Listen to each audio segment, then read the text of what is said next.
Welcome, ladies and gentlemen. Welcome, NoleFam, to another episode of the Novak Weekly Podcast. I'm your host, Marko Milenković, and joining me after a 2-week absence is my good friend from Italy, Mario Boccardi. Mario, it's so great to have you back on. How are you, buddy?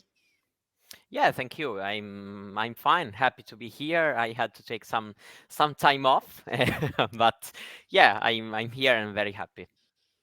Yeah, we know. And like we said, like I said in the last episode, your dog is finally, fine. So, those are great news.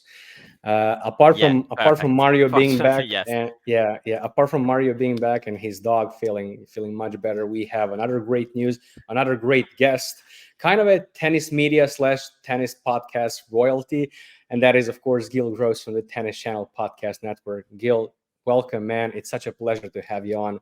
How's it going? I'm great. Thanks so much for having me, Marco and Mario. Double M. I like alliteration. You know, we have the Yeah, GG me going too. on. MM. Yeah, it's that's what we like. No, but thank you for the invite, and thank you to your fans because it was a nice reception on Twitter, at least to your tease of this episode. So that was very nice to see. So I thank all of the listeners of this podcast. Yeah, the feedback was amazing. I don't think that I didn't see a single, negative post or comment I or saw something one. like that. I saw one. Really? There's Okay, we'll always talk. somebody. There's always somebody. I'll I have, mean, Marco. it I'll has to have to happen. chat. It You has can't, to happen. like I One told Mario, one person. you can't please everyone. But by the way, I really missed that. I'll definitely have to go after we finish this and check that out. But yeah, it's not that important, guys. In today's episode, we'll talk the usual stuff. Tennis landscape, Novak Rafa's comeback, as well as media and Gill's tennis history and how he became, in my opinion, the go-to tennis guy online. But before we start that, I'll do what I always do, and that is to ask you guys to like this video, leave a comment down below, share it. All those things help us. Of course, please subscribe to the channel and click on that notification bell. That's basically the simplest way of supporting our work. We're still hoping to reach those 1,000 subs by the end of the year. So help us. Oh, and follow us on social media. All the links are in the video description down below, as well as Gill stuff. Although I don't know if that's really that necessary, but if somebody's new here or doesn't know about him, please check it out. So yeah, let's do this. Gill, are your tennis predictions bad? Are you good at predicting tennis? I have to ask. I have to ask that. So that was my last video where I just went through all my predictions for the year, and I do every big tournament. So Masters 1000, the 4 majors, ATP Finals, ends up being 14 tournaments every year where I make my predictions, and everybody is very reactive. Week to week, your predictions are terrible. Great job, and it's like, okay, what if I see what the stats are for the entire year? So it turns out I got 45% of my semifinalist picks correct. I think it was like 39% of finalist picks. So at least I got basically it doesn't mean I got both 39% of the time. It just means that I got for every one player I picked to the final, there was a 39% chance I was correct. Yeah. And then champions, I got 4 out of the 14. So that's 29%. Is that good, Marco? I don't know. I don't know if that's good or not. Honestly, the 45% number sounds pretty good to me. Pretty reasonable. I mean, given the circumstances and the fact that tennis is a year-round sport and a lot of stuff happens. So yeah, but let me ask you: was this the first time you did this? How was last? Yeah, the first time. I thought we have something to compare it. No, and that's what's going to be fun. I'm sure I like to do this with different parts of my channel where I'll start to make it a yearly thing, and that way I can see if I did better, if I do better next year, if I do worse.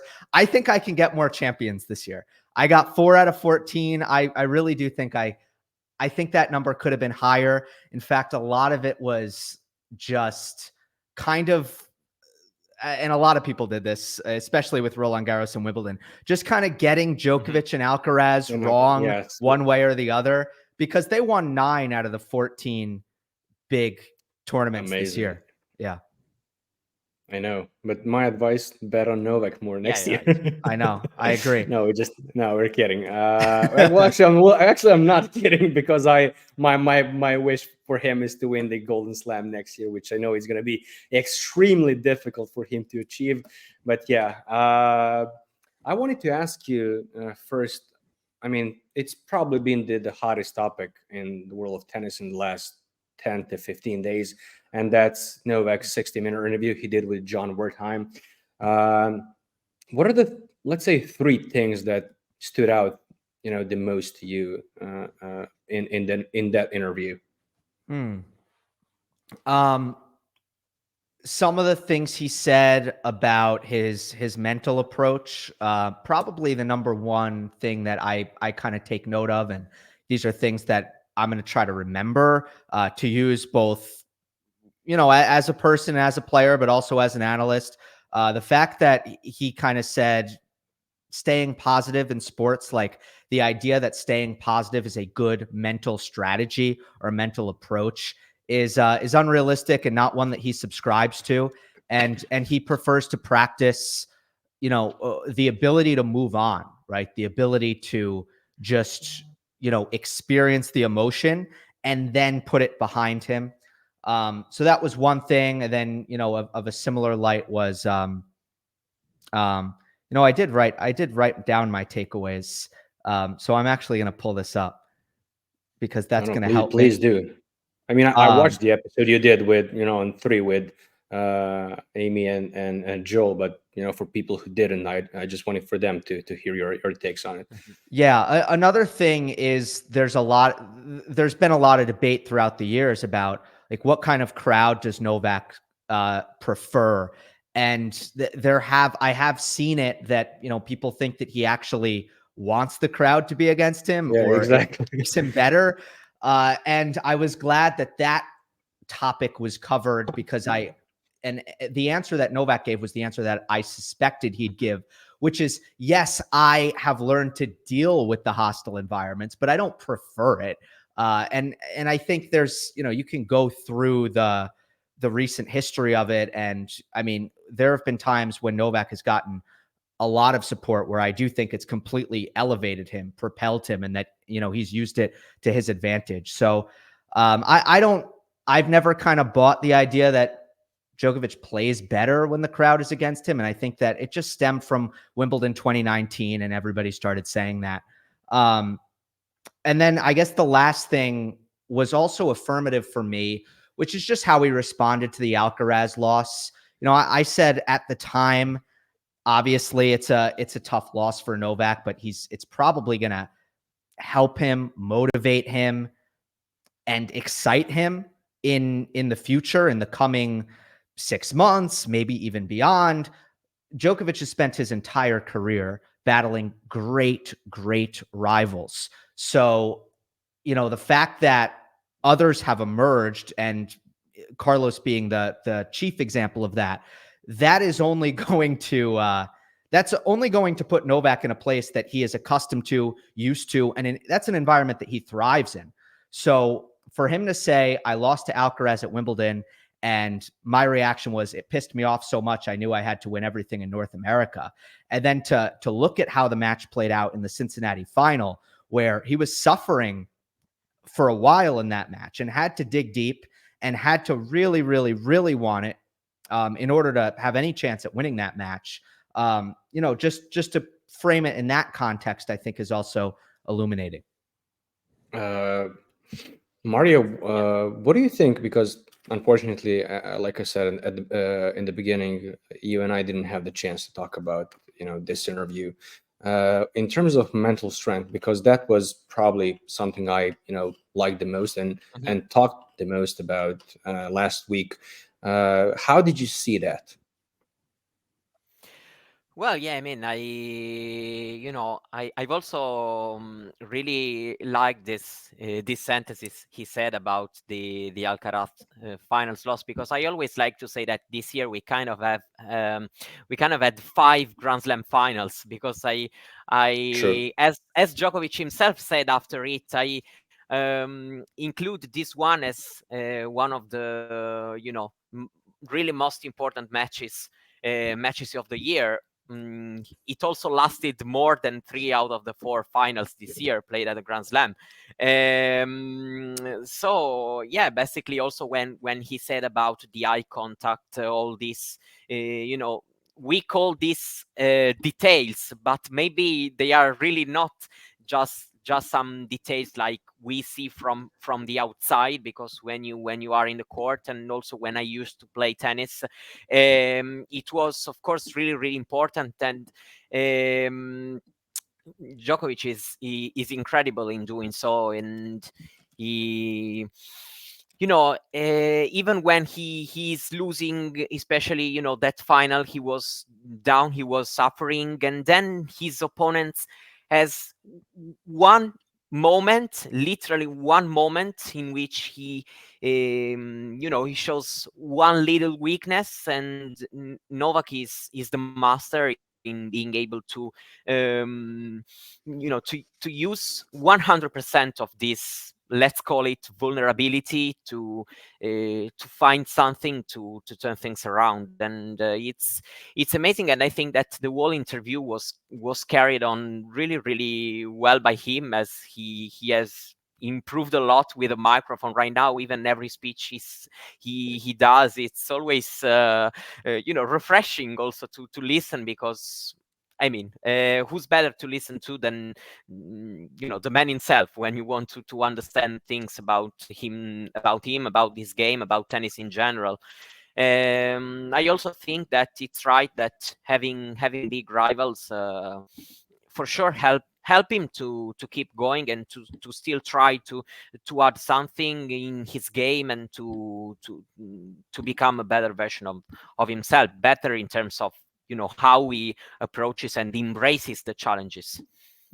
Yeah. By the way, I don't know, how did you guys, what was the trajectory of the interview? Because I usually, I saw a couple of quotes and inserts, and then I watched the final product. I'm telling you this because when I saw that quote, I was so pissed off that I had to win all on the American soil. I thought that was taken out of context. It's not possible that those were his exact words, but they were. Did you guys find yourself questioning the quote, or did you really think, hey, this man is he actually said that? Yeah, no, I'm trying to think back to the moment when I first read that. I did think he said it. I think Novak's gotten a little bit more free to kind of speak his mind. 100%. In recent years, I think he's not quite as worried about how things are going to be perceived by his peers or by the media, and I think he's just become more comfortable in his own skin saying things like that. Why do you think that is? Sorry to interrupt you. I think naturally it kind of comes with age. I think there's also been probably experiences where he's realized where, the people who are in his corner, the people who support him, those are the people who matter more, not the people who are going to look to use anything he says against him. But also he's earned it as well, right? Like, especially when it comes to being confident about his tennis, that is something that nobody has earned more than him. So to say things like, he said things in the last few years that have been very confident, bordering on braggadocious about just the tennis itself. Yeah. And I think, maybe when he was still younger, still kind of chasing Federer and Nadal, he wouldn't have been in as much a position to say those things out loud. Now, I think in his mind, it was always, I'm the best. I'm going to conquer. I'm going to win everything. But I think he would keep those things to himself. And yeah, now they're just coming out. What do you think? Yeah, Mario? I mean, especially I remember before the ATP finals, he said something like, "If I want to be humble, if I don't want to be humble, I'm winning the tournament. If I want to, I'm still winning it." And that was in Paris, kind of funny, but in Paris, no, I think it was Turin. Okay, whatever. It's the same. It's just to highlight. yeah, what we were saying, I think also after he started PDPA, after what he lived during the pandemic, I think all these things made him brought him to another, let's say, dimension about how he perceives himself, his role as, you know, a tennis champion. And yeah, he said a lot of you know, nice quotes this year that some people may not like, but it's just, you know, who he is. And I mean, I don't think that, you know, someone like him really needs to you know, to say things just to please people, because he, you know, he can show them facts, numbers, and, you know, all the things he has achieved to just you know, if he says that his tennis is let's say the best, who can argue against him? You know, and even this season, because he's won most of the most important tournaments. So yeah, I think I really like this. You know, this version of Djokovic is just who he is, and no reason why he should, you know, act otherwise, because as long as you respect people, it's okay to say what you think. Yeah, you're right. Gill, Mario mentioned a couple of minutes ago that encounter between Novak and Carlos in Cincinnati, and that was around the time where, you know, when we started this whole project. Do you think that was maybe the turning point when you talk about this season, especially the end of the season, that latter part of it?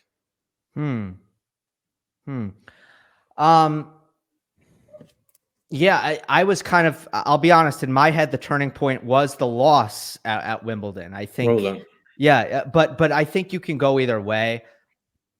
Arguably, you know, usually in that situation, you say that the win is more important for Novak because he lost the last one.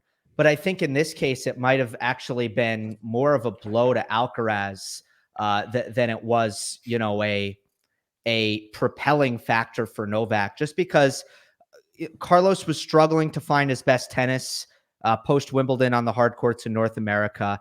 And I do wonder if it would have given him an extra boost going into the U.S. Open, and perhaps he could have found what he needed against Medvedev in that semifinal. Maybe I think it would have given him a little extra confidence if he actually closed the deal there and beat Novak in that Cincinnati final. Whereas I think Djokovic is so weathered and has been through, you know, he's a lot. I think there have been a lot, and we've seen this, a lot less fluctuations because of his experience and the way he goes about himself. So he kind of stays the same for the most part. Alcaraz, we've seen the last 2 years, much more up and down, a lot of up, no doubt about it, a lot of up, but there have been more ups and downs in his seasons. And that's why I tend to think the Cincinnati final was, if we're going to talk about how it affected things moving forward, I think it was more damaging to Alcaraz than it was helpful for Djokovic. But that also matters. That matters for Novak. Yeah, probably, yeah. Because that's such an important rivalry and how things are going to play out, as I mentioned in the beginning when we were talking about predictions. So if he can weaken Alcaraz in any way, that strengthens his cause. Yeah, that's fair. That's valid. You know, and this is something that Mario and I discussed a lot, you know, during that week, because if we, you know, go back and take a look at the, you know, tennis media landscape at that point, it was, you know, it was Carlos's era, you know, after that Wimbledon title, because, you know, no one has, you know, beat Novak in the best of 5 at the Grand Slams in a very long time before that. He had the upper hand when it comes to the, you know, head-to-head. A lot of people are, you know, jumping on the Carlos bandwagon. And by the way, you know, both Mario and me really love Carlos, both his tennis and his personality.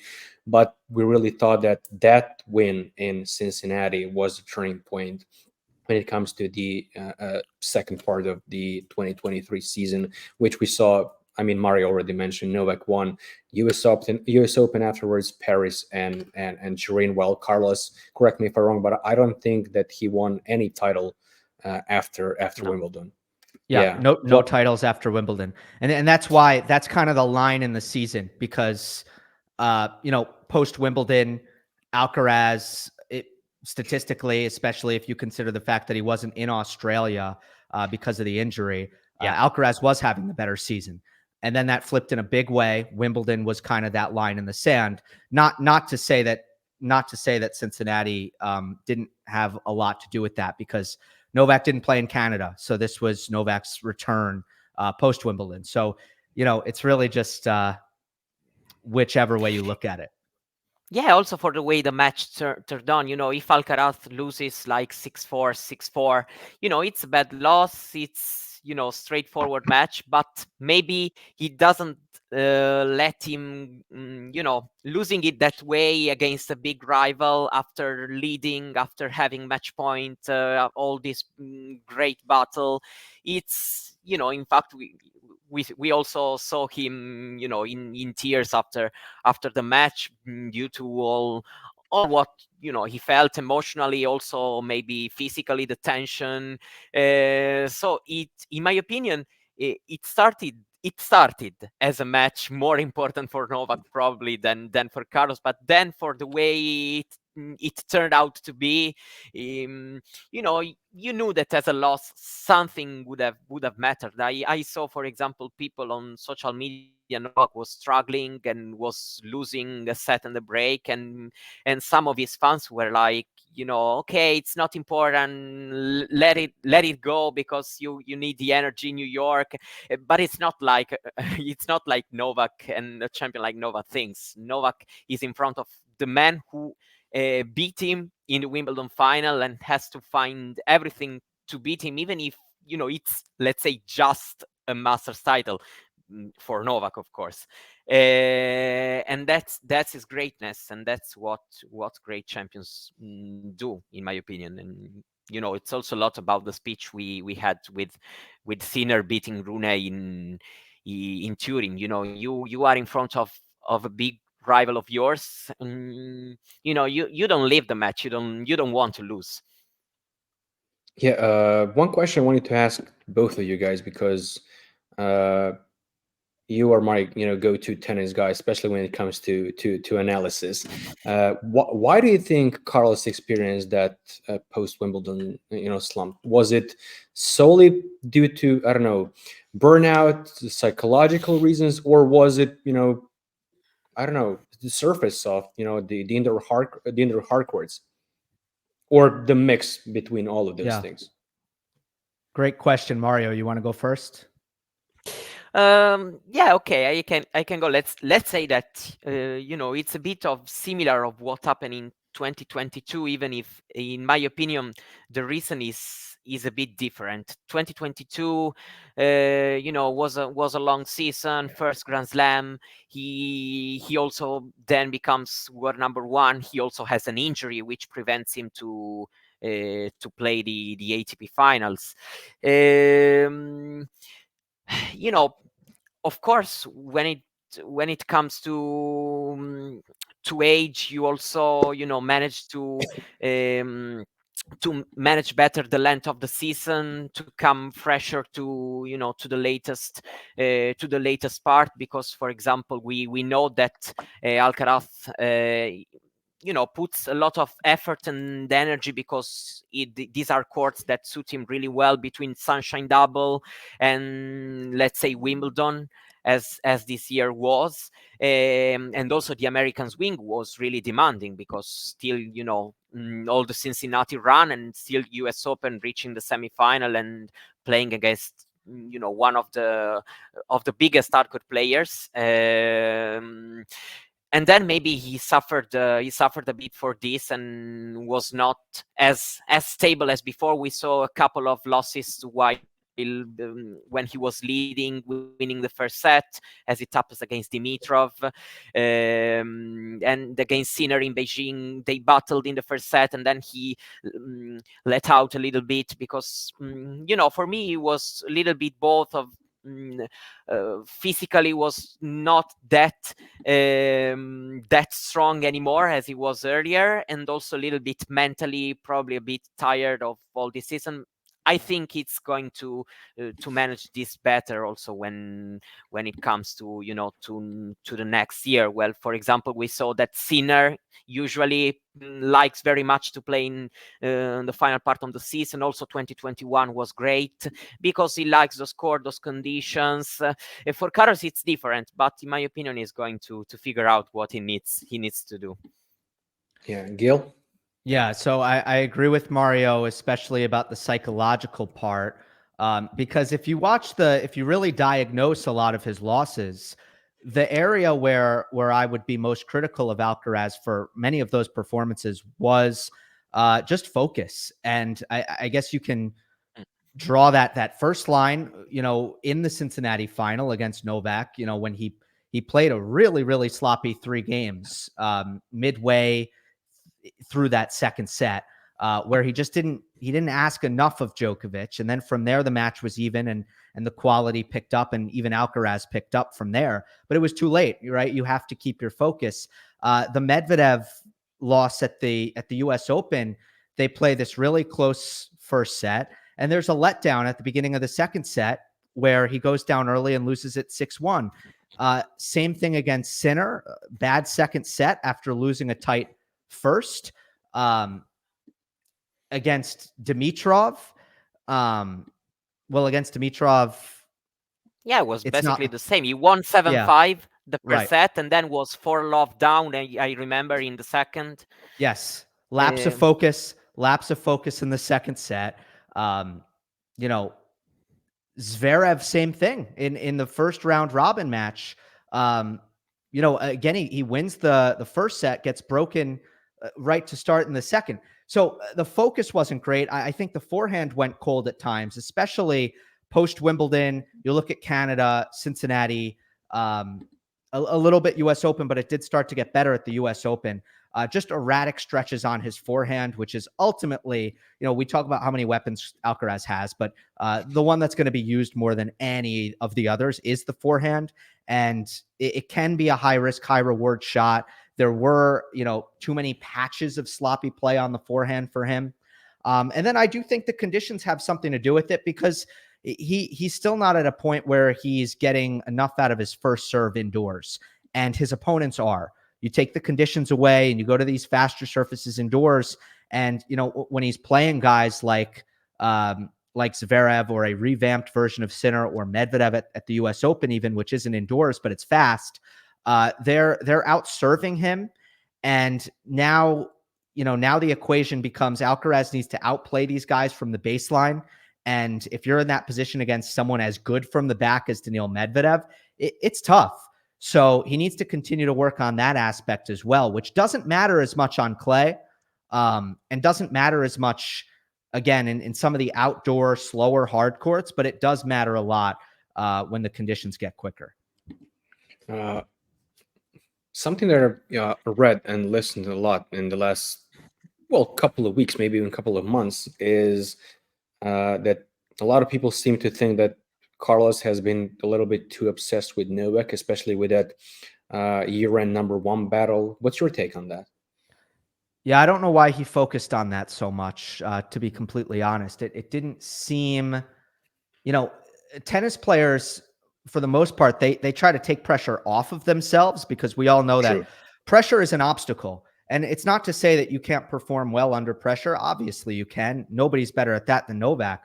But if you have the choice of applying pressure or taking off pressure, you have to choose to take it off. And especially at his age, it doesn't make much sense to me to put that goal out there, to put it in front of you, because ultimately I just think it did seem like he was feeling quite a bit of pressure down the stretch. That was probably unnecessary, probably a misstep. So, I think what you do is you just look back and you say, did that help me? Did that make me play better? Was that helpful? Probably the answer, when he reflects on it, is going to be no. What do you think, Mario, his mindset will be coming into 2024 season, especially knowing the fact that Carlos Ferrero would not be him in Australia?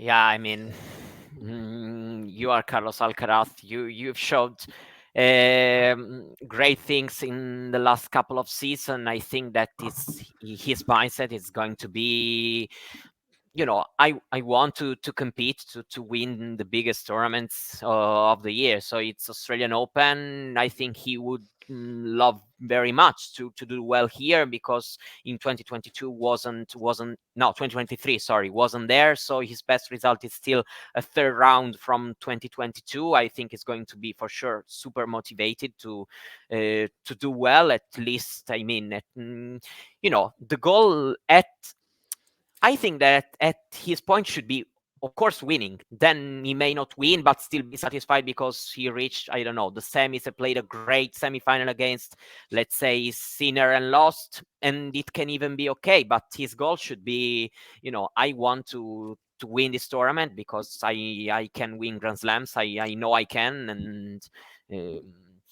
I see no reason for him to not think to winning the tournament. In my opinion, I think that should be his mindset, but not only his own. I think that even players like Medvedev and Sinner should say, I want to win this tournament, because they're third, fourth player in the world, so they're among the the best contenders. Then of course, if they lost to Djokovic in the final, it can be okay, but they should want to go there to try to win the tournament. Yeah, Gil, I watched you and Joel discuss Novak's 2023 season and how it compares to his best seasons he had in his career.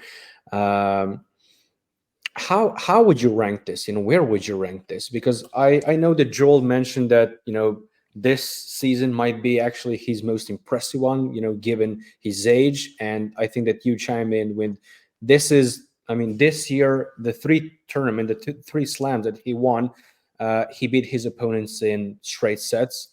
He beat Sinner in the ATP finals in the straight set, which is something that he didn't do in 2011, 2015, and not even 2021. And the one Grand Slam final that he lost, that Wimbledon against Carlos, he lost it in 5 sets. So your response to that? Yeah, I mean, I really like the argument that this is his most impressive season ever, if you take into account the age. I think it's, I said after Roland Garros, and it wasn't, that final against Ruud, it wasn't the most engaging final. So when I was thinking about kind of what I was going to do for the show afterwards, I decided to do something interesting and just talk about how impressive Novak is not just in the scope of tennis, but all of sports. And, I've followed LeBron James's career very carefully and Tom Brady's career very carefully, and even in tennis, but on the women's side, Serena, right? Just, when you measure up what he's doing to all of those players, even Ovechkin in hockey, who have done such great things while aging, great things in their 30s. He's arguably the most impressive example of it. The dominance did stick out to me this year. And, it's almost like, if we're comparing the totality of the numbers to a 2011 or a 2015, like, what are we really doing here? Because, we know at this stage he wants to play a lighter schedule. He should play a lighter schedule, and he is playing a lighter schedule. So, he had double-digit titles, I believe, both of those seasons. Yeah, 10 and 11. Yeah, 10 and 11. Yeah, he didn't have that this year. It doesn't really matter, right? Arguably, that shouldn't be a strike against him if you just understand the context of what he needs to do at 36 to continue to win the most important ones, which are the majors. So I think there's a pretty good argument that, who cares what his best is? I think this is a pretty good argument that this was his most impressive. Mario, I'm not going to ask you that. I'm not going to ask you this question because me, and Jay will discuss this next week. But if you want to, chime in and add something, go ahead.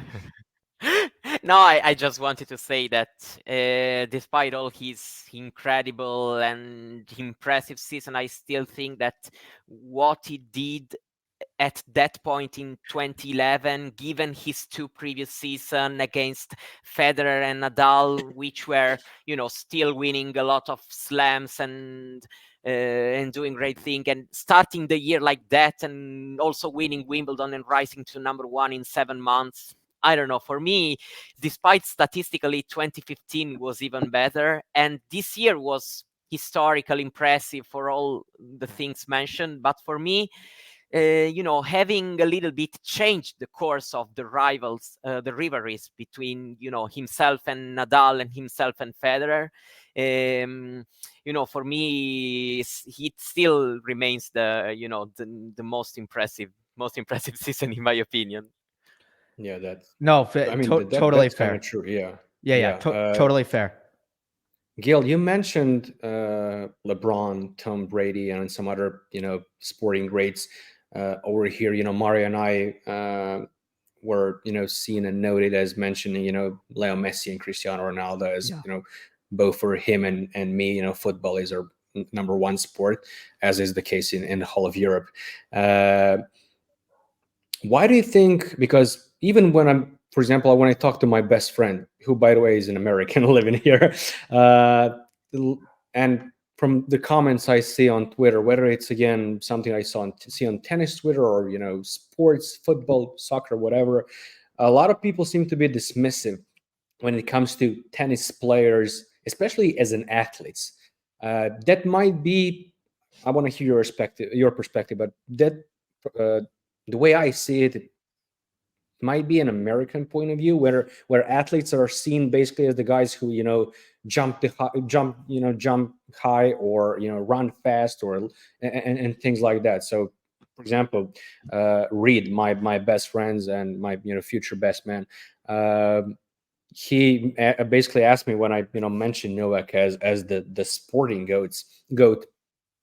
How can that guy be the greatest of all time when there are linebackers in the NFL who are like much stronger than him, or there are guys in NBA who jump higher. So how do you see that perspective, both as an American and as tennis guy? Because I've learned to appreciate and look, again, I told you football is my number one sport, basketball is number 2, tennis number 3, if I'm being completely honest. But I've learned in recent years to appreciate what tennis players do on the court, and the physicality and the mental aspect, and of course in terms of Novak's case, flexibility, and it's probably the most impressive well, let's say very popular sport in the world. Yeah. There's so many different layers to it. I guess we'll start with the perception of what tennis is, that doesn't get into the specifics of athleticism. But I think tennis has had to work very hard to kind of fight against its country club reputation, right? Where, you wear all white and you don't sweat much, and it's social, and you can play until you're 80, right? Like, which is true. You can play until you're 80 or beyond, as some people like to impressively prove.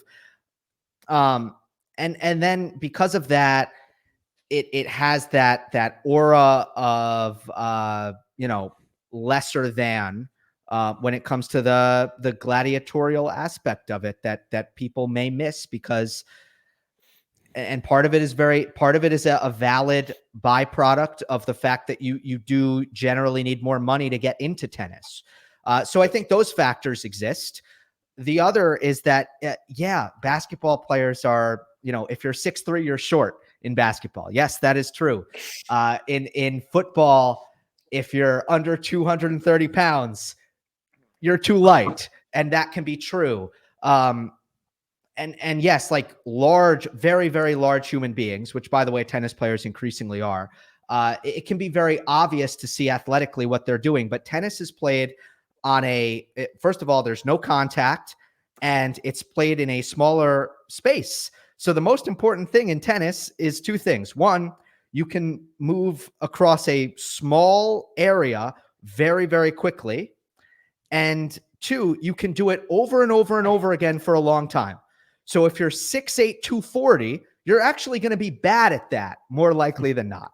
And like even Medvedev, who's, I'll say this, before Medvedev and Zverev, there has never been an A+ mover on tour over 6'5". And, you know, that's not a coincidence, because it's really, really hard to do. So yes, tennis players are smaller. Yes, they're a little bit shorter. I think similar to, like, I don't know, Leo Messi, right? Could a 6'5" guy do that? No. No. So that's where I stand on it. But, you know, obviously it just comes from a lack of understanding of kind of what tennis players are tasked with athletically on a match by match basis. But what nobody can take away is the mental aspect.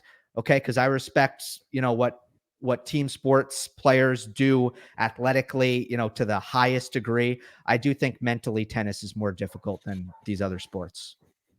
What do you think about Novak being, you know, featured quite often recently in those, you know, greatest athletes of all time? Because, for example, when I was growing up, I was brought up on the mindset that, you know, sporting goats are, well, it was usually three names: Michael Jordan, Muhammad Ali, and Pele.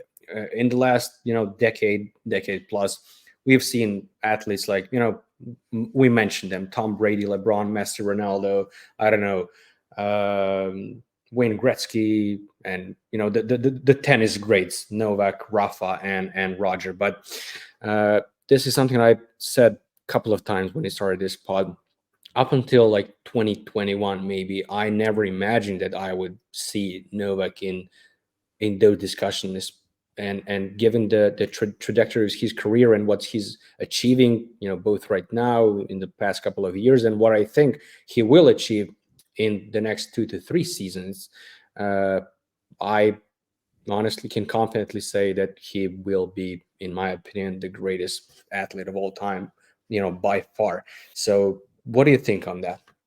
I don't think greatest athlete of all time. I don't think that will ever be settled in any kind of No, of course consensus, not. right? That's impossible. Yeah, right. So I mean, honestly, I don't like the in a debate like that, and even in tennis, it's hard, right? And you have to be nuanced about it. But in a debate like that, I don't like it necessarily to be like a list, you know, like let's order them. I prefer it to be like, who is in that tier, Category. or who is Yeah. exactly who is in that category, who is in that 100%. conversation. Yeah. And look, you know, the Novak has to be.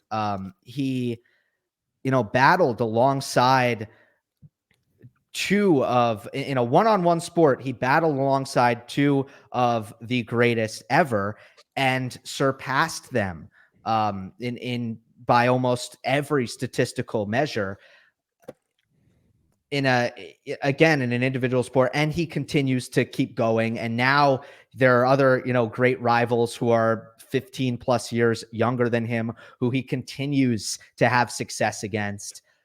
So look, like, he needs to be the representative of tennis in this conversation. And there will always be place for a representative of tennis in this conversation. But, you know, you're going to throw in these other people from other sports, and you're never going to get to any sort of logical conclusion.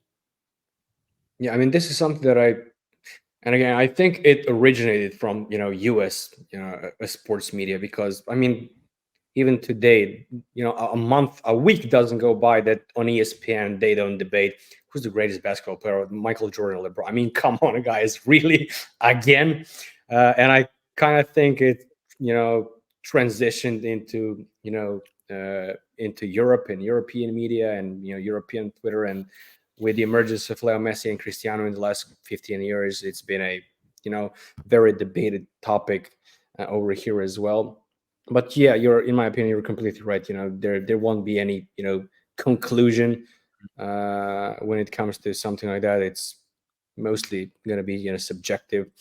But I just wanted to hear your opinion on it, Yeah, it's Mario. also a bit, you know, different landscapes. I mean, he's from the US, I'm from Italy, and in Italy it's totally different. Our general sports culture is, in my opinion, at a lower level, you know, for us, it's, a sports journal. 50 pages are 30 about football, 15 about tennis, and 5 about other sports here in Italy. It's like that, but because football, like everyone watches football, knows about the teams, at least who are the most representative players.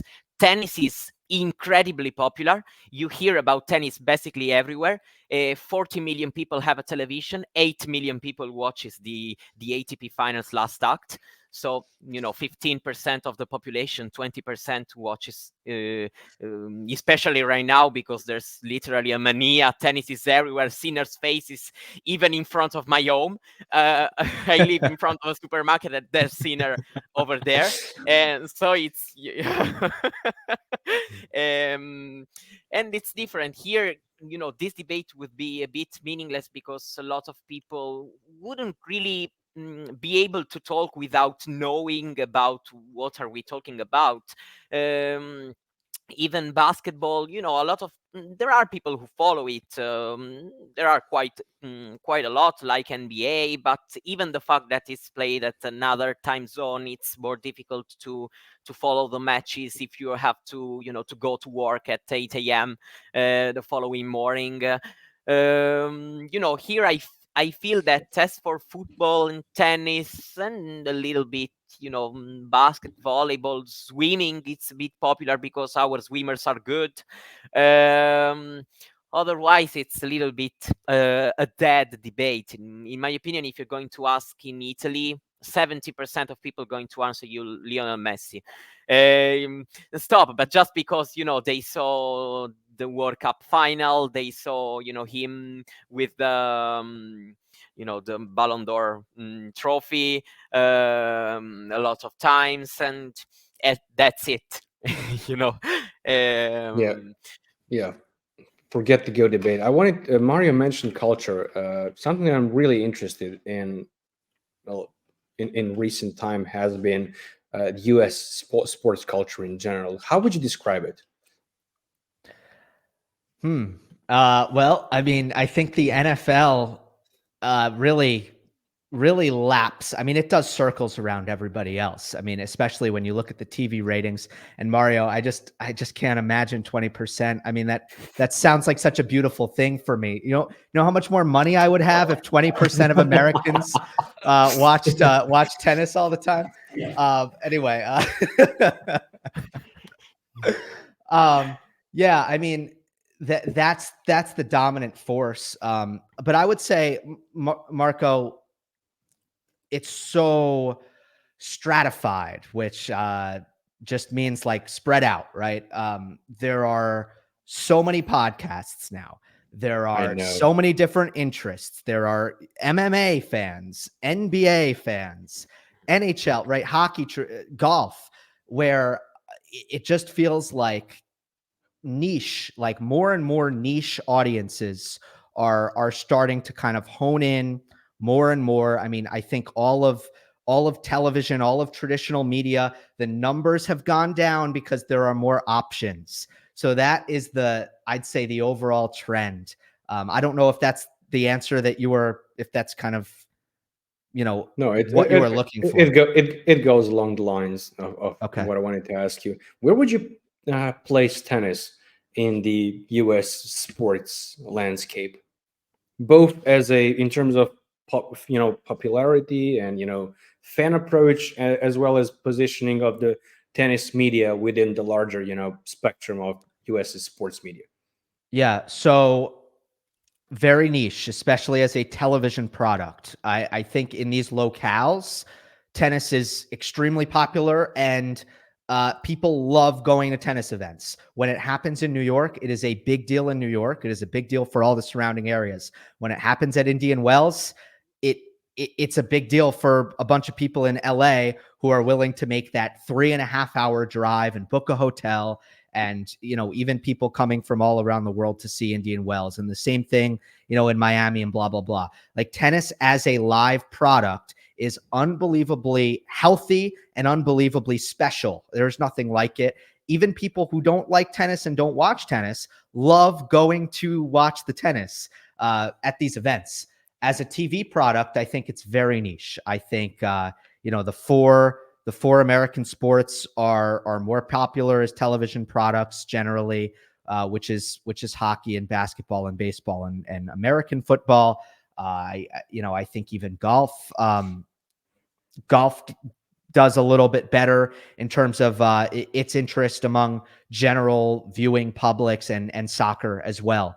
I think does a little bit better. So I think tennis would slot in after that.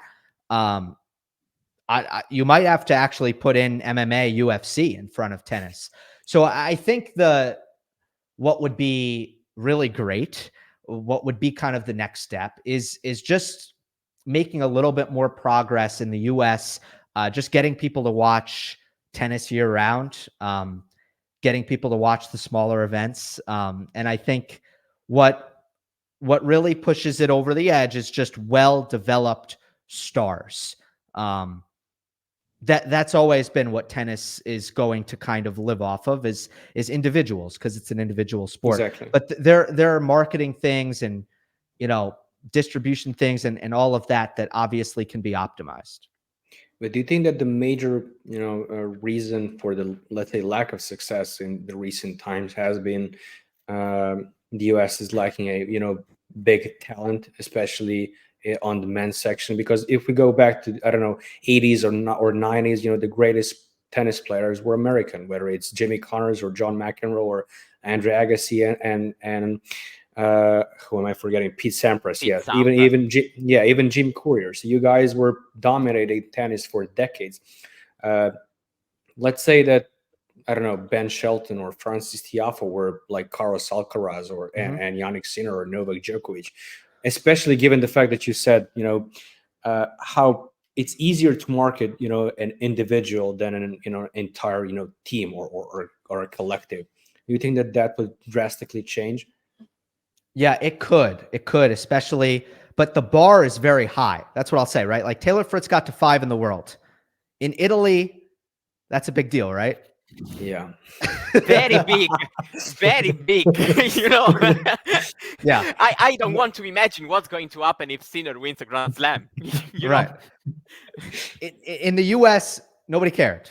And Taylor would be the first to tell you that. Like he even said in the Netflix doc, in the US, if you get to 5 in the world, nobody cares.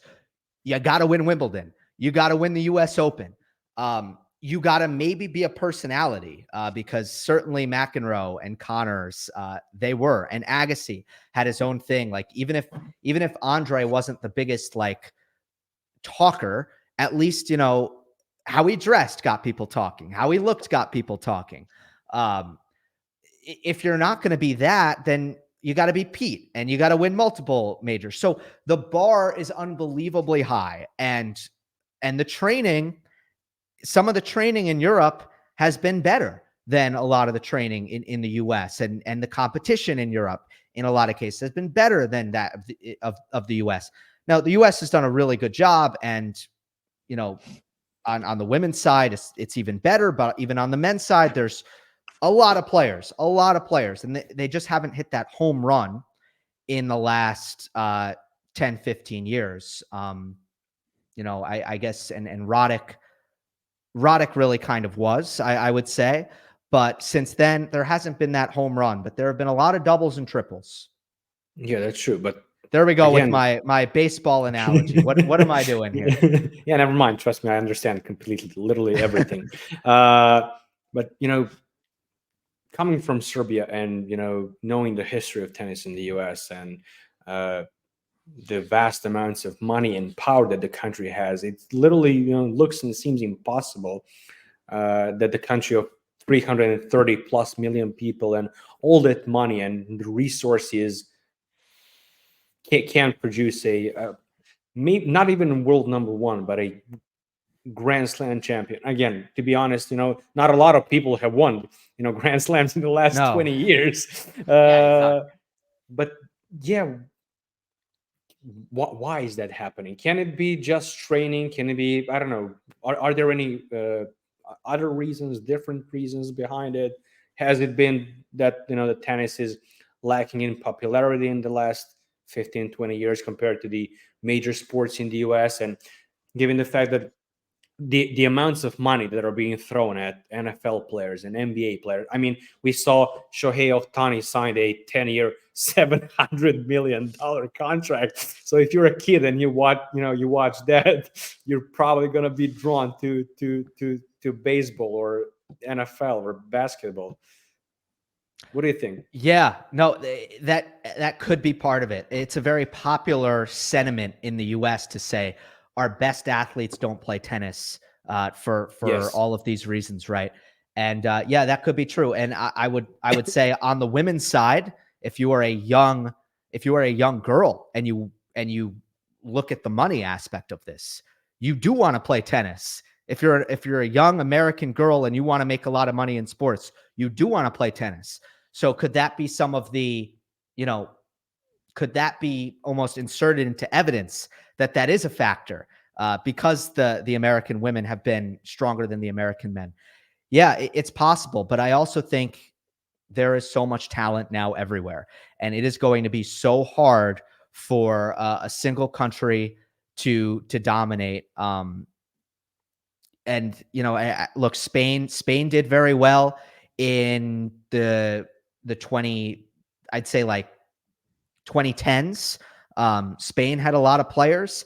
Right now, I think Italy has a lot of players. So, it's just kind of cyclical where it seems like, first of all, really, really good players push each other. And you need to create that atmosphere where, that person came up with that person who trained that person who pushed that person. I think that's important. Among other factors where, like sometimes countries have good stretches, but boy, it never seems to last forever. Sweden was killing it, right, in the 80s. Yeah. Where's Sweden now? This is just what happens. It's very, very hard for a country to continue to have any sort of dominant success in tennis. Yeah, by the way, this is something that just occurred to me. I never asked anyone. Why has been Russia producing so many fantastic tennis players, both on men's side and women's side in the last 25 plus years? Mario?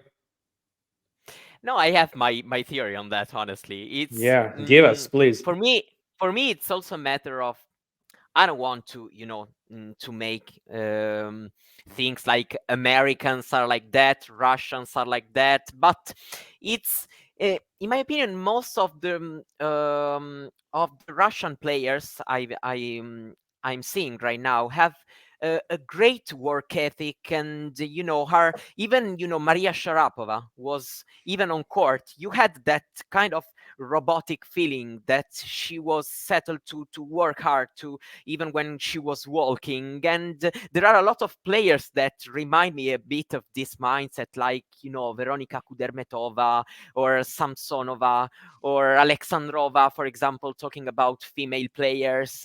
But even even if they are they have also fun personalities, but even Medvedev a little bit has, in my opinion, this discipline.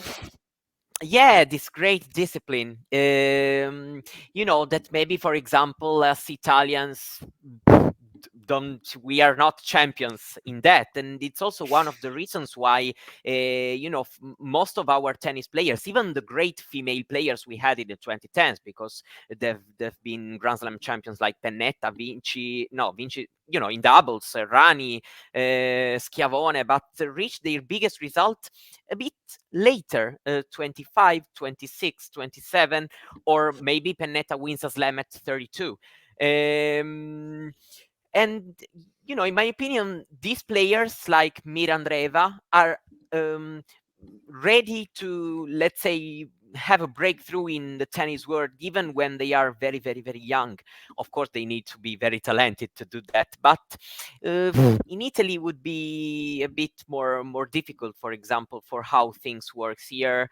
Even Sinner, for us, Sinner is an alien for that, because he doesn't seem like the classic Italian person for for example, the Fognini kind of tennis player. That's true.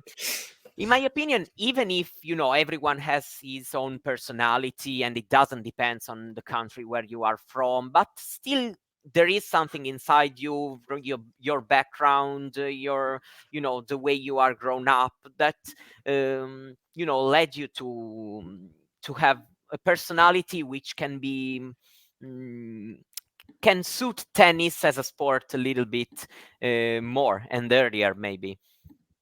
Yeah, guys, I wanted to ask you about we mentioned Carlos and what can we expect from him in 2024 season. What can you expect from Novak? What do you think, Gil? Well, I just think there were tremendous strides made last year. The things that stood out to me were his forehand and how offensive he was with his forehand, particularly in the pace department, because Djoković has always changed direction a lot down the line and taken time away very well. And those are forms of aggression. There's no doubt about it.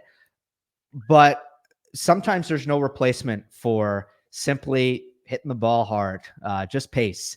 And I think he started to lean a little bit more on his pace to start the year in Australia. I would say if I had Novak in a press conference right now, I would probably ask him about his forehand, and I would ask, I would say, look, when you hurt your hamstring in Australia, you knew you had to be more offensive. You didn't want to do as much running because it was uncomfortable, and you started to really unleash your forehand. Did that liberate you to do so for the rest of the year because it was so effective? Or was it a plan coming into the year that you wanted to bulk up and gain some muscle and start to hit your forehand bigger? And I'm not sure what the answer is, but whatever it is, that was a huge boost for him this year. The other thing that stood out to me is when he got in difficult positions in matches where he was losing from the back of the court. It happened a couple times. It happened in the US Open final against Medvedev, for example, in the second set. He was able to use his first serve and his volleys, sometimes both at the same time, sometimes one or the other, to get him out of those positions.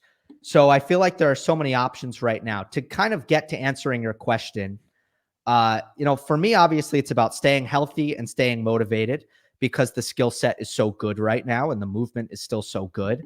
And I think with the Olympics being kind of that North Star for him and one of his major goals for next year, I just think it's in addition to, all the things that have continued to motivate him this year, like, battling Carlos Alcaraz, I feel like the motivation is going to remain really, really high. And I think the performance is going to remain really, really high as well. There's no evidence that the age thing at the moment is going to get in the way. So my assumption is that it will not, and that he will have a really, really strong 2024. Barring any injuries, would you place him as the favorite on all four majors next year? Yeah, so it depends so much. So there's some really, obviously with Alcaraz's age, there is a question of what is the rate of improvement going to be? Because sometimes with young players, very steep, rate of improvement. And he Right. did get better this year, even if statistically he didn't finish year at number one, he still became a better tennis player. When it comes to clay, which is a surface that I still think, regardless of what happens this year, does suit Alcaraz better. I think if mentally Alcaraz has made enough strides, or, even technically he's made enough strides, I still could see a world in which he comes into Roland Garros next year as the favorite once again, as he did this year. That's more up to Alcaraz. Because I'm sure Novak is going to be where Novak is, which is at a very, very high level. But the question really is, what does Alcaraz do? And maybe even Sinner, maybe. Do you think that that cramped situation from this year's edition of Roland Garros was due to psychological reasons and him putting way too much pressure on himself? 100% psychological, getting psyched out from playing Novak, which he hadn't done in a year, and everybody kept talking about it for a year. It was a very highly anticipated moment at a major as well. Yes. So look, I think he learned from it. He corrected the issue just just 3-4 weeks later. But yeah, absolutely psychological, because we've seen him go strong for 3.5 hours. Right. His track record of endurance is actually very good. There are a couple moments, Miami, there was some cramping against Sinner in Miami. But we also saw him twice last year have to play 2 matches in one day, played the longest 3-setter of the year against Alex de Minaur in Barcelona. And that was his second match of the day. And he still won it. Like, US Open last year, he spends the most time on court out of anybody ever and wins the tournament. So we know that physically he can do it, which is why, yes, I firmly believe it was psychological. Yeah, Mario, when we talk about clay and we talk about Roland Garros, there's always, one guy who always comes to mind, and that's, of course, Rafa Nadal, who a couple of weeks ago, 2 weeks ago, announced his, comeback to the ATP, tour at the beginning of 2024. He will play in Brisbane, if I'm not mistaken, as a way of preparing for the Australian Open next year. We saw some footages, well, actually a lot of footages from his practices and training, whether it's in Spain or in Kuwait, I believe he was at the Rafa Nadal Academy. How did you see him in terms of, his movement, and what do you think his 2024 season could look like? I mean, it's honestly a very big question mark. I'm not going to judge one 15-second clip I see on my Twitter timeline, honestly. So I have really small material to really judge his his form and how he is feeling, and even quotes. I don't know how much I have to trust quotes made by himself, his team, or even players who work with him. So it's it's always difficult until you are not going to really see him playing a tennis match. I still think that he is that kind of player that if he comes back, it's because he feels that he can be, of course, competitive. And so, it also will depend on the draws, because we know that he has, for example, big question mark, like when he's going to be placed in the Australian Open draw, because potentially we can even have the Djoković Nadal round 1, for example. Yeah, that would be epic. But I think that his goal is going to be probably ready to compete very well on clay, maybe having had some time and matches, if his body is going to hold up well. Honestly, my prediction is that with the tennis landscape we have right now, and he maybe, if I have to just to guess, he can be competitive to win some matches, but I still struggle to really say, Nadal is going to win Roland Garros for the 15th time right now. It's, for me, too much to say it. So I think that a good level of competitiveness can be my prediction, but without super big expectations. Yeah, given let's say that he's back at 100%, health wise. Yeah. Can we see him maybe even win some tournaments, especially some bigger ones? Yeah, I think because I'm never going to count out Rafa Nadal and clay, especially in Roland Garros. And let me backtrack also. Right, you asked me moments ago if Novak was the favorite for all 4. Right now, yes, but that doesn't mean anything. Right now, it just doesn't really matter. And I mentioned Alcaraz. I should have mentioned Nadal as well, because that's maybe even a bigger question mark than Alcaraz. Is what is Nadal come May for Roland Garros, and we just don't know right now, and that's going to affect the answer to that question ultimately as well. Look, I just think Rafa is so skilled that even if he's moving at 70%, and by the way, I think he's even in 2022, when he was winning majors, he was moving at maybe 90% of what he can. Like, he hasn't been at 100 for a while, in my view. But let's say that's down to 70% of peak Rafa movement.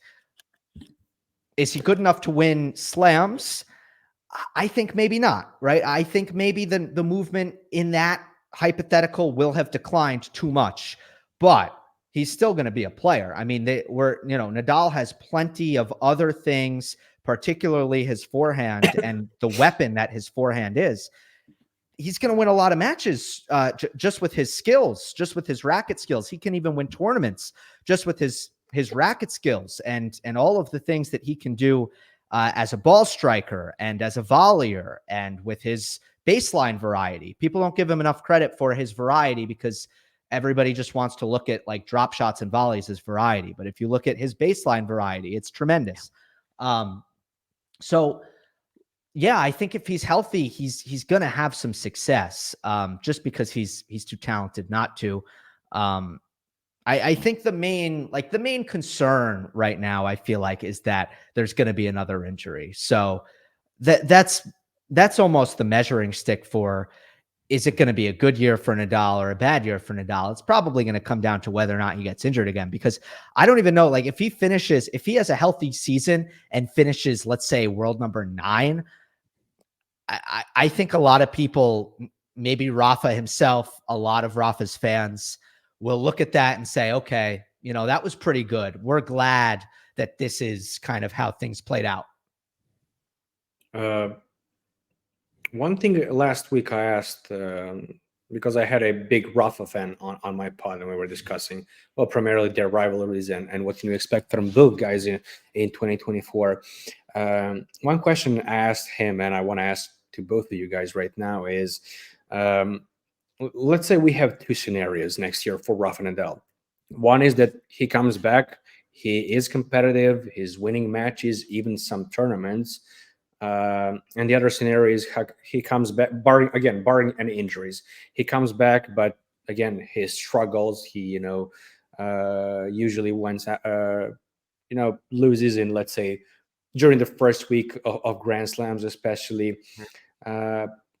The reason why I'm telling you all of this and asking you the question has to do with his retirement stance, because if we go back to May, I believe, when he announced, or April, when he announced that he's not gonna play in Madrid and at the French Open, he said that 2024 will probably be his last season on the tour. So what do you think the deciding factor will be when it comes to those 2 scenarios? Will he retire if he is competitive and is winning matches and tournaments, or do you think that he will retire, nonetheless? Sure. Yeah. Good question. I think if he feels like he can win more majors, he's going to keep playing. And I think the reason why he said, maybe it'll be my last year, the reason he hasn't said definitely, is partially because, he knows that he might surprise himself. And if he goes out there and he's competing for majors, he's not going to be like, oh, well, I said, so see ya. Right. Yeah. That being said, I don't think he's going to Andy Murray. I really don't think so. I think just the fact that he said 2024 will probably be my last year, it suggests that he's at peace with it. He's okay. And I think anything less than he feels like he has a chance to win majors. And I think he said, you know what, this was what I wanted. I was able to end my career on the tennis court and not in a press conference. And I'm at peace. So I think if he's able to do that, and he's not contending for the biggest titles that there are, I think that he will step away. Mario, what do you think on it? Because I really want to hear your perspective as well. I think it's the same. I think he's not the kind of player who wins the US Open and says bye-bye. But I think that probably not even Djokovic is one of them. Just because only Pete, who was totally kind of sick of playing on tour. He was like, I'm totally done with this. Win the US Open. Thank God. Now I'm good to go. Bye. Yeah, and Flavia Pennetta. Yes, sure. But yeah, but because they are so competitive and they want to win, to write history. If they have just won a major title, they feel, oh, why not? I may win the next one. For example, of course, it depends also on how he's going to feel. Also, if he feels pain somewhere, he has even a lot of minor injuries. Maybe the results are good, but he has a lot of, even if it's not big, but issues here and there, and he feels like it's it's going to be over, then yeah, it is. But also I think that it's important for him to end his career competing, because after we've seen Federer's retirement, even Serena Williams' retirement was still on the court playing the US Open, but was like, let's say, a spin-off of her career, and probably he doesn't want that kind of retirement right now. I agree on this. He would like to play a full year. He's signed up also for 500 like Barcelona, where there is his name on the center court. He wants to play, to have a good and let's say basically full year. Of course, with a schedule which can be all that busy as it was when he was like 25, but hoping that his body will respond well. But yeah, I feel that even a good and full year, when he ends winning matches, but still, let's say, like not competitive enough to beat, to feel that he can beat, let's say, Alcaraz, Sinner, Djokovic himself, and these guys, Medvedev, is going to be over for him. Let's say, saying that he's going to say goodbye, in my opinion. Yeah, if I could just add on to that, right? Of course. The outcome, if he continues to play, just indefinitely, is he'll just get hurt again. And that's exactly what he's trying to avoid. So it just wouldn't make sense for him to go on, forever, unless he feels like he's in a position to win more majors. Yeah, but what do you think? What does keep these guys playing past their both physical and mental prime? Because you mentioned Andy Murray previously, and he's probably the ultimate example of that. We talked to Scott even about that a couple of weeks ago. He's kind of a masochist. Why are you doing this to yourself, man? You had 2 surgeries, major surgeries. You are not successful. You're still doing it. Is it just the love of tennis, the love of competing? Is it, I don't know, sponsorship? Is it again the mix of all the reasons I mentioned? Because again, of course, it's not only the case in tennis. It's happening, in well, the majority of sports when we're talking about the sporting greats. Yeah.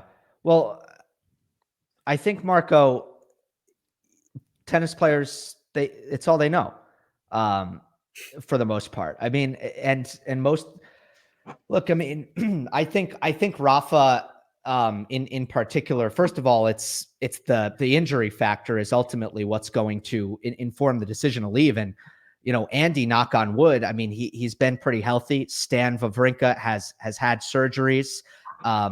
But, he knows that he's able to come back and maintain a top 100 spot and be entered in all of the slams and even play the Masters 1000s in the new format.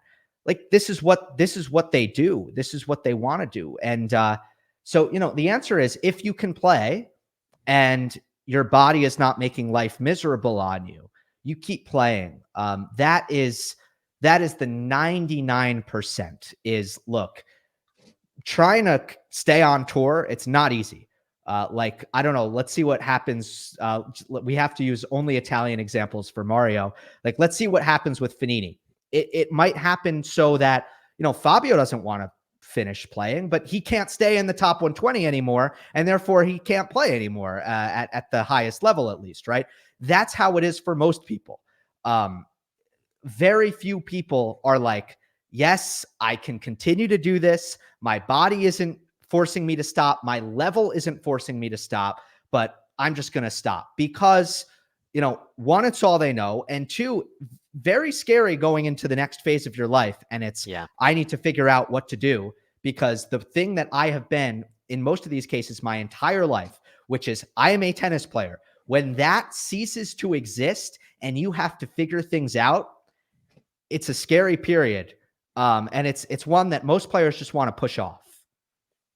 Yeah, I'm glad you said that, because I got the exact same response when I was in Banja Luka this spring from both other journalists and players as well. So spot on. Mario, do you want to add something? Honestly, because I have the chance, even if it's not about Novak Djokovic, and it's not about male tennis, but it's about female tennis. I really wanted to ask this question about how you see the landscape about next year. Iga finished the season really strong. Sabalenka has a great year, especially if you consider the Grand Slams results, which have been great. She could have even done something more, and that's probably even the biggest thing about there. And Coco Gauff winning the US Open. Do you think Sabalenka, for example, is going to still be there knocking on the door for the second Grand Slam and still be, basically at that level, pushing semis and finals consistently? Or is going to be more difficult? How do you see these three players and even, the other top players in the world? Yeah, well, it's really, really fascinating. I think it's the most competitive top five in a really long time.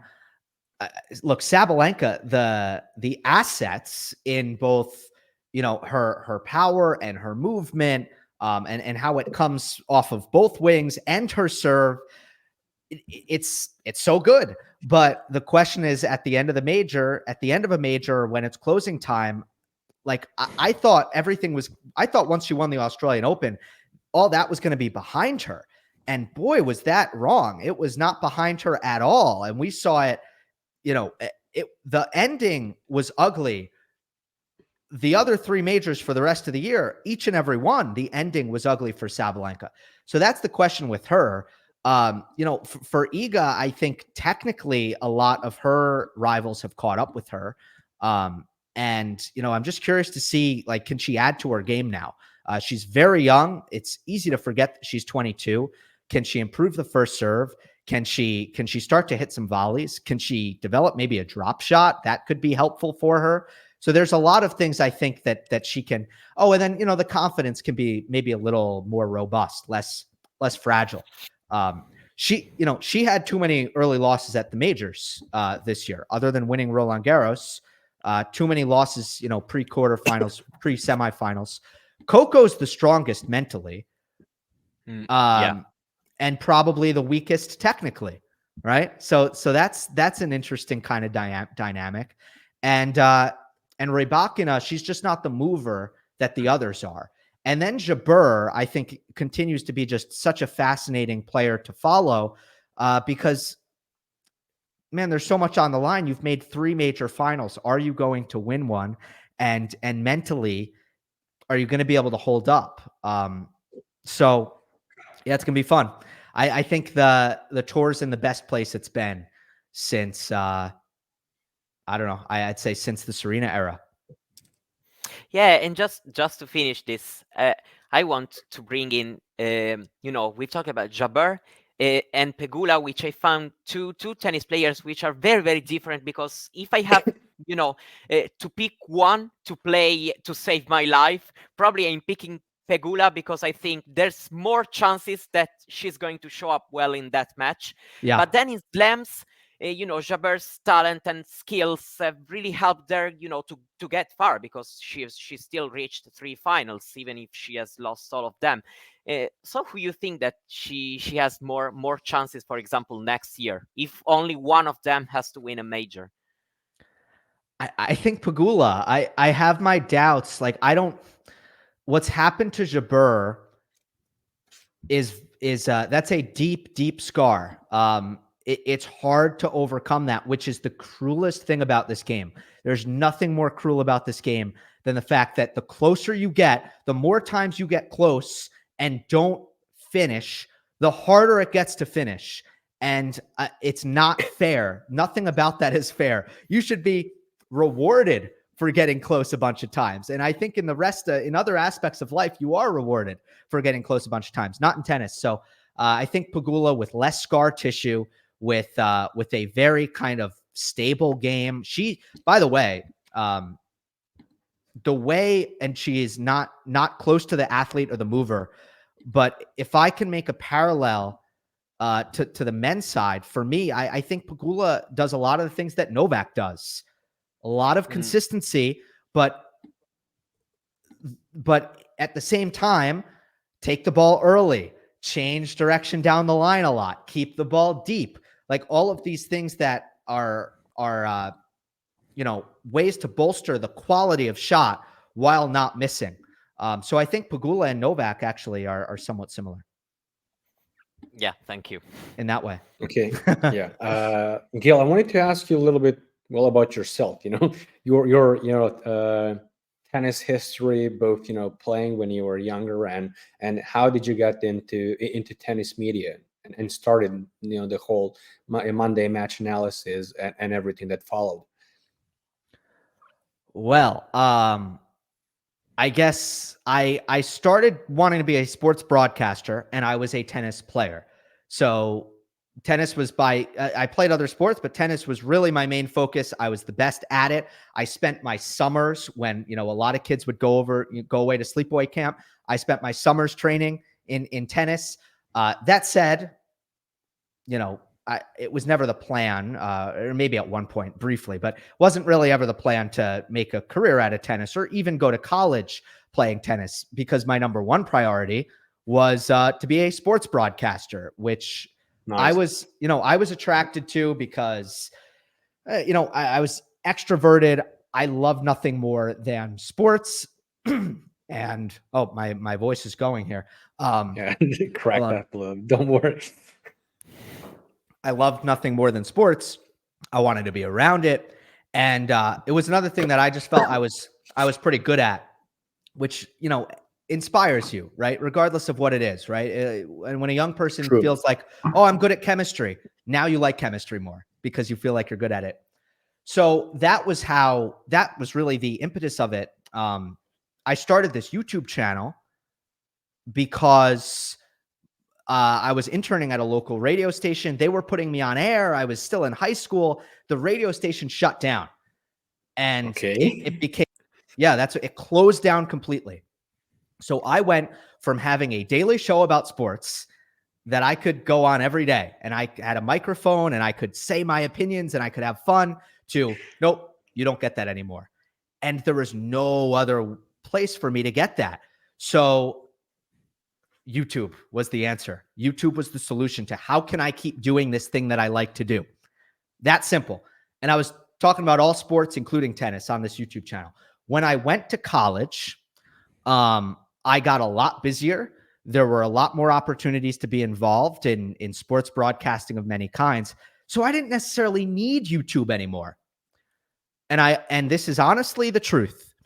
If people were not watching my tennis stuff, supporting my tennis stuff on YouTube, I would have stopped.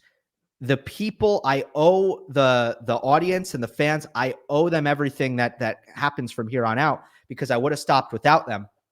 But ultimately, I turned it into a tennis-only channel because I found that my technical analysis of tennis was what was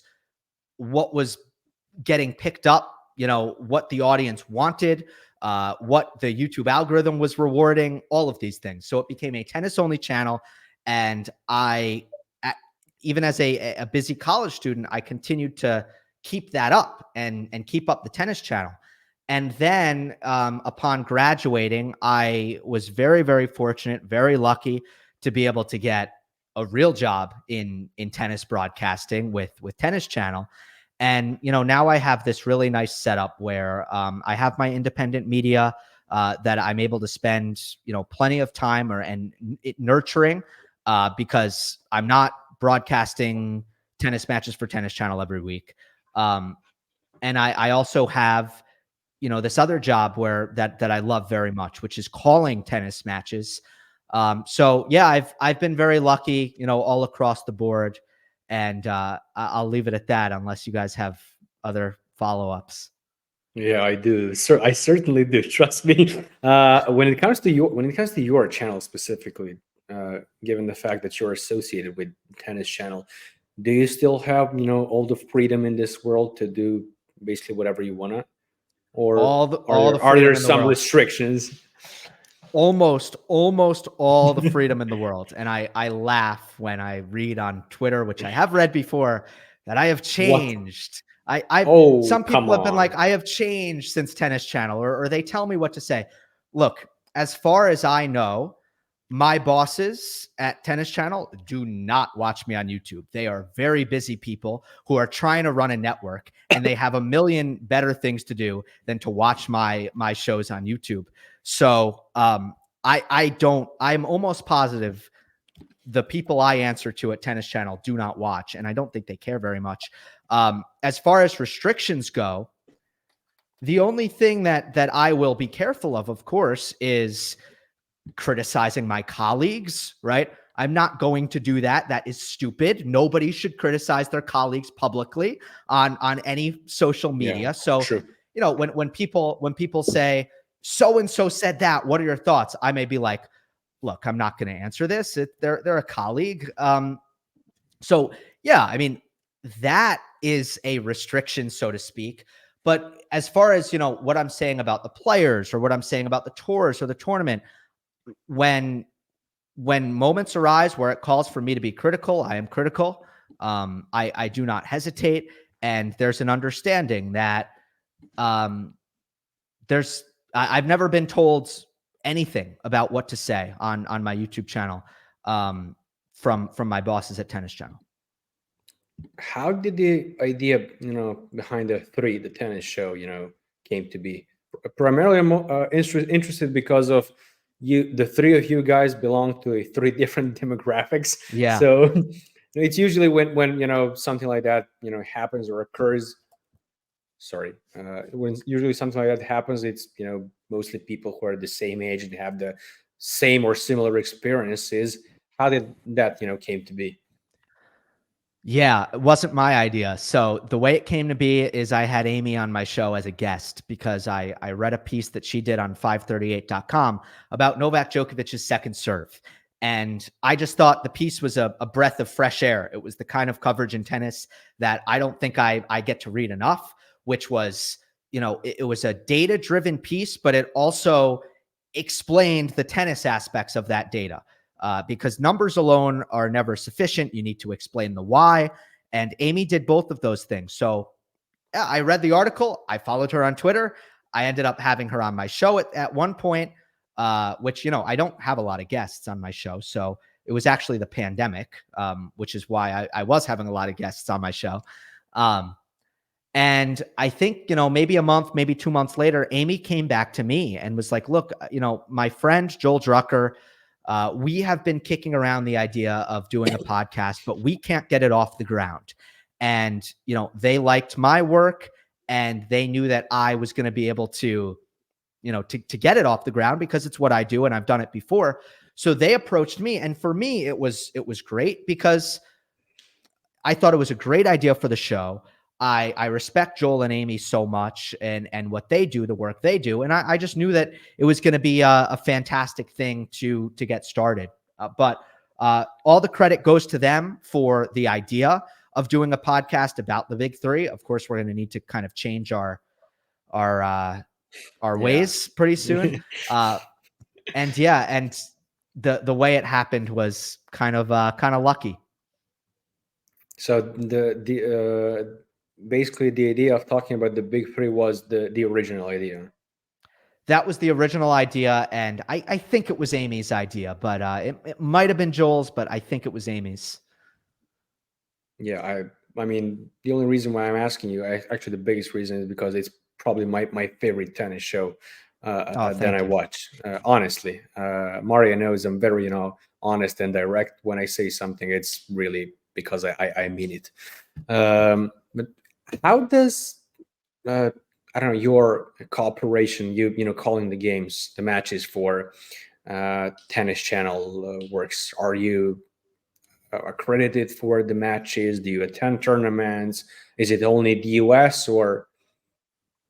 Yeah, Tennis Channel only travels to the bigger American tournaments, and then Roland Garros, because it's a major. It's kind of Tennis Channel Super Bowl. So we're in Miami, Indian Wells, Cincinnati.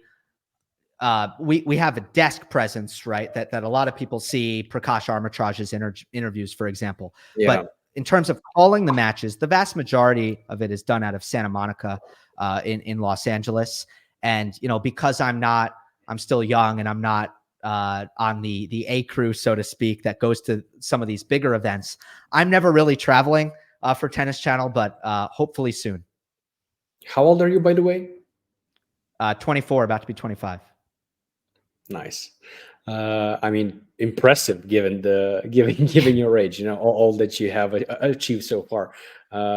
Honestly, Mario, do you have something to ask Gill in regards to the topics that we discussed? No, I mean, I just want to think. First of all, as you mentioned at times, the word luck, but I think that nothing is lucky when you have when you have the knowledge and you know how to do things, you have a goal, and I think I just want to thank you to have come here, because for me it's been pretty good to talk to you. As I'm a nobody, but I'm really I'm really trying to. You're far from nobody in the world of tennis, especially online. I mean, no. but yeah. So for me, it's been very, very, very refreshing to hear from you and to talk with you. So thank you very much for being available.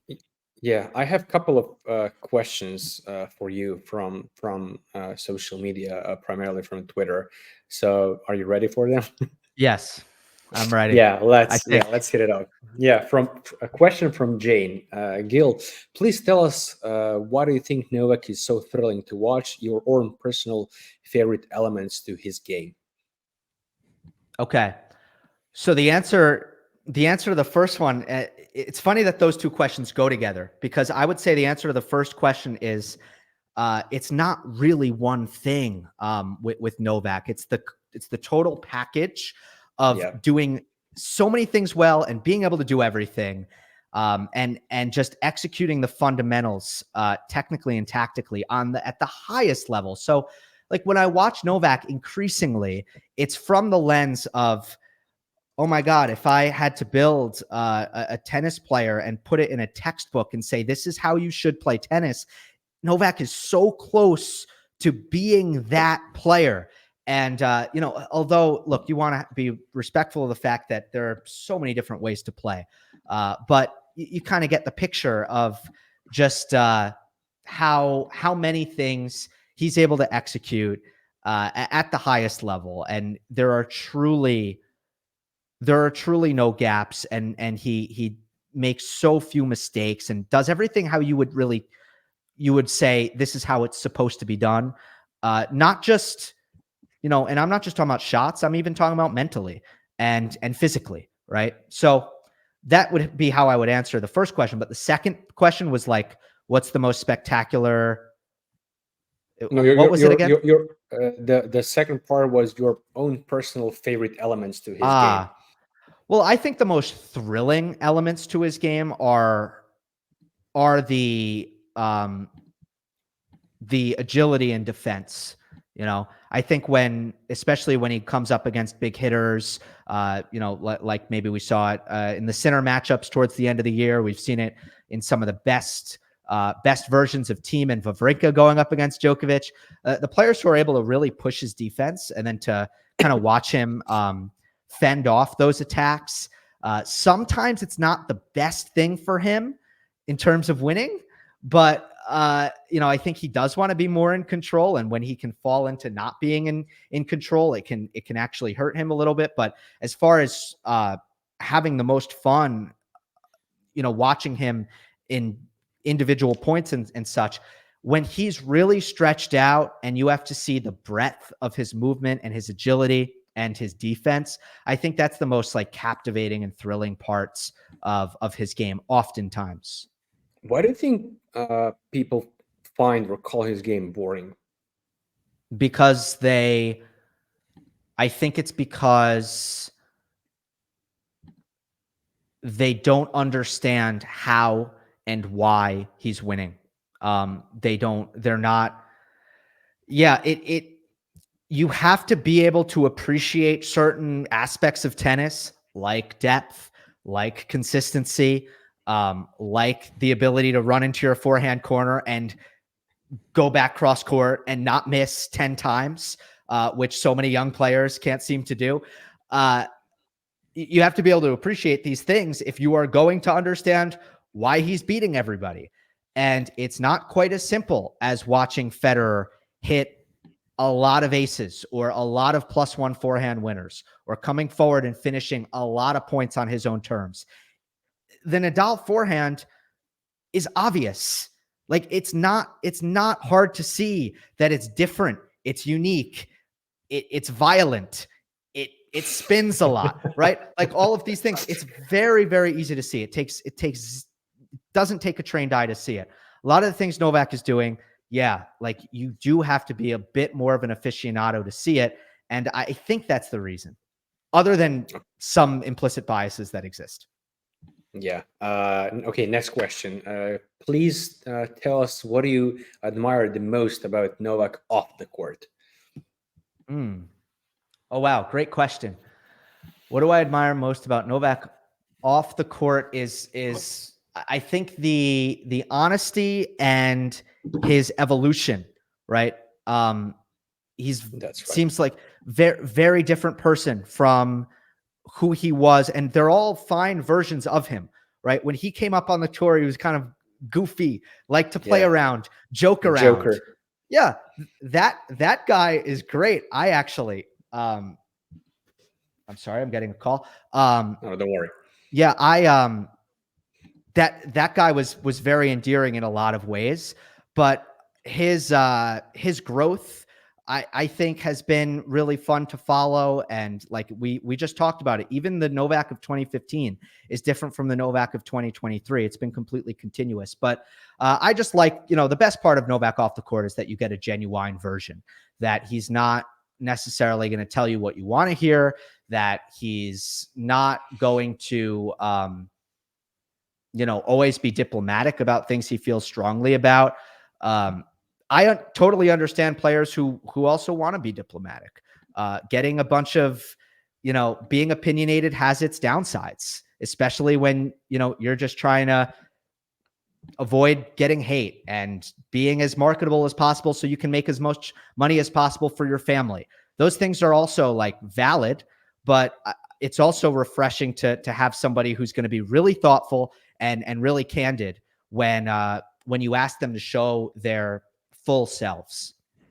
What do you think about, this is not a question that we got, something I came up right now. What do you think about that, Georgians, Republicans buy sneakers too? Georgian Republicans. Oh, no, Jordans. Yeah. Michael Jordan's. Yeah. Well, he said the quiet part out loud. Again, I'm not corporate athlete, right? If you are going to throw your opinions out there, you're going to upset 40-50% of people. And that is not necessarily in your best interest financially, because like if you have a deal with Nike doesn't want you upsetting people. Like Nike wants you to keep everybody happy, right? Like that's a fact. That said, if you are going to stand up for what you believe in, if you're going to take the other route, you're going to be, I think, appreciated a little bit extra by the people who you're standing up for, right? If you're standing up for marginalized communities, if you're standing up for what you believe in, you become more than an athlete, you become bigger than that. And some people, for some athletes, that's rewarding and that's worthwhile. So it's really it's a big personal preference that, frankly, I am able to respect either way.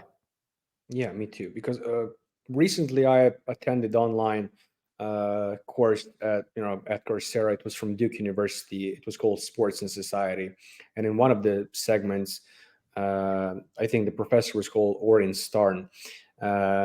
He actually made a distinction between an activist athlete and a corporate athlete. An activist were basically African American guys from the '60s, so Bill Russell, Tommy Paul and John Carlos, and all the way, maybe even LeBron James today. While Michael Jordan was kind of the first corporate athlete, then followed by Tiger Woods and Roger Federer and a lot of guys that we have today.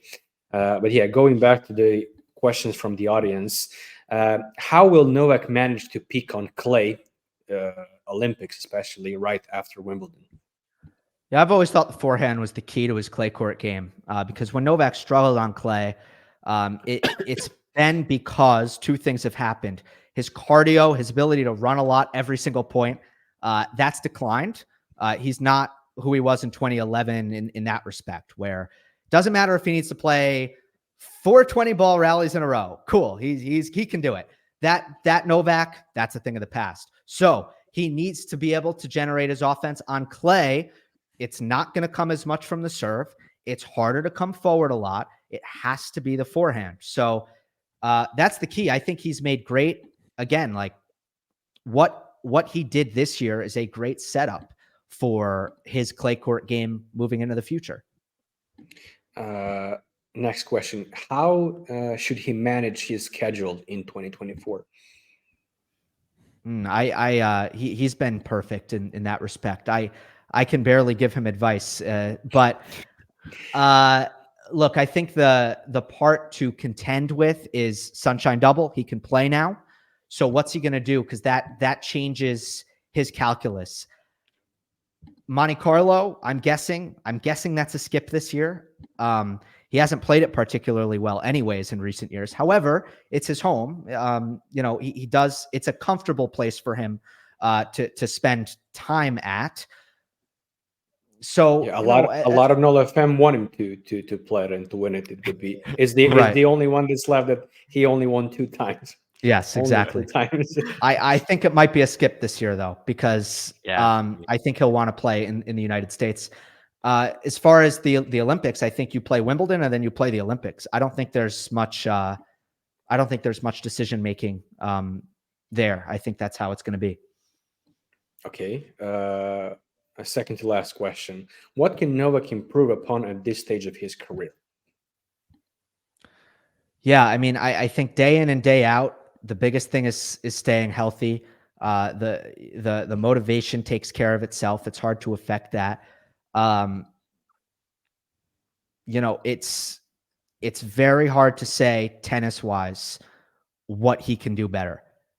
That's just the truth. It's very hard for me to say this is one area of his game that's lacking. However, oftentimes, he'll make a slight improvement, and then it's, oh, well, I didn't think that could get better, and it did.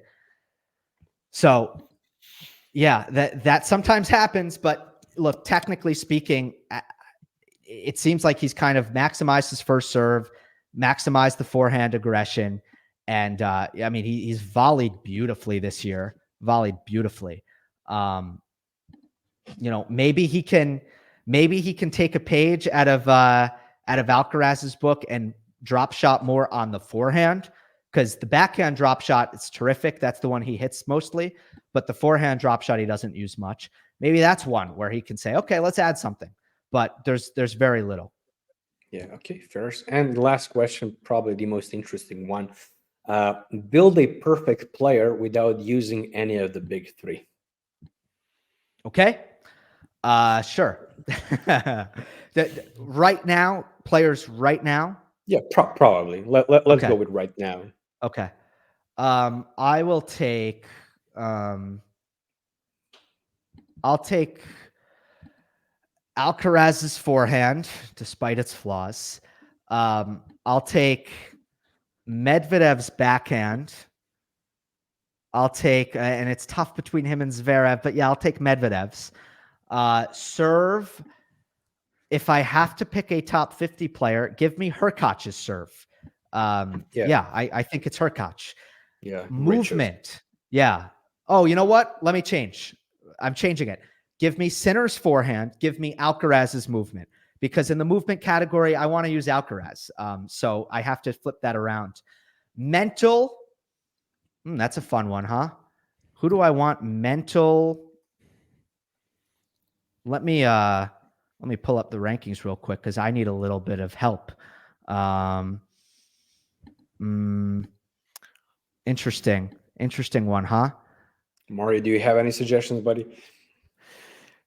Yeah, I probably help Gill a little bit. but he uses, he has used Sinner's forehand. Because for me, among the top ones, among the youngsters, he's the one that mentally has impressed me the most in terms of how few downs he has during the year and during the matches, and even the fighting spirit is getting higher and higher lately. But I totally agree. Let's Mario. Let's workshop this. Let's take another forehand. Rublev's forehand. Yeah, I think Rublev. Yeah, Rublev or Tsitsipas. Or Tsitsipas, it's very good. Yeah, I think Tsitsipas. I do think Tsitsipas's forehand is slightly better than Rublev's. So yeah, we'll take Tsitsipas's forehand. Sinner mentally, I totally agree with that assessment of the mentality. And then I guess we need volleys, and then we're done. For volleys, Rune. Holger Rune, I like him. I really like the way he approaches the net, but you can disagree, of course. I very much agree with that. But I don't know if it's the best. Yeah, Dimitrov, Tommy Paul would be an option as well. He net rushes quite well. I don't know. We'll go. Let's go, Rune. It is nice to get him into this. So. Yeah. No, I don't know. It's a tight contest here. I think Holger's volleys are very, very good. Sometimes he's not maybe not the smartest volleyer. Doesn't pick the right location. Doesn't pick a great time to come in. But I think it's more a matter of. I think it's more, he struggles still a bit in the decision making. Yes. But the volleys itself are great, so we'll give him the volleys. Okay, so Rune when it comes to volleys. Yeah. Okay, that would be it for today's episode. I want to thank both of you. Mari, it was great to have you back on, buddy. And Gill, it's been such a pleasure, man, to host you, and thank you again for taking your time and joining us today. Yeah, thank you so much, guys. This has been a lot of fun. Keep up the great work, and also thank you again to your viewers and your fans. So look forward to doing it again sometimes. Yeah, me too. Hopefully we'll talk, sometime in 2024 again. Guys, next week we'll have our, year-end podcast. It will be a live stream that we'll do with our friend Jay Schroeder, where we'll rank Novak's greatest ever seasons, but with much more detail in mind. We'll probably do it December 30th, so it'll be kind of be like a New Year special. But we'll notify you. We'll notify you on our social media about the exact date early next week. So please subscribe, and we'll see you next week. Idemo. Thank you guys again. Ciao. Bye. Thank you.